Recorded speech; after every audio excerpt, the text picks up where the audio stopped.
সেনাপতি বিজয় অভিনীত শেষ ছবি জননায়ক মুক্তির 2 মাস আগে বাণিজ্য জগতে রীতিমতো আলোড়ন সৃষ্টি করেছে।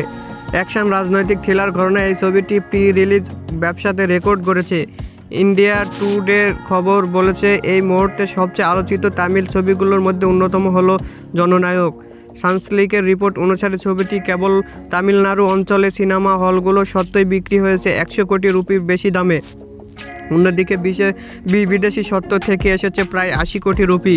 এছাড়া সিনেমার গান নিয়েও দর্শকদের মধ্যে আগ্রহ তুঙ্গে। জানা গেছে অডিও সত্ত্ব বিক্রি হয়েছে প্রায় 35 কোটি রুপিতে। অন্যদিকে ডিজিটাল স্ট্রিম সত্ত্ব কিনেছে অ্যামাজন প্রাইম ভিডিও, যার দর দাঁড়িয়েছে 110 কোটি রুপি। সব মিলিয়ে ছবির প্রি প্রোডাকশন আয় ইতিমধ্যে 325 কোটি রুপি ছাড়িয়ে গেছে। যেহেতু স্যাটেলাইট সত্ত্ব অন্যান্য কিছু অঞ্চলে সত্ত্ব এখনও চূড়ান্ত হয়নি, তাই বাণিজ্য বিশেষজ্ঞরা মনে করেছেন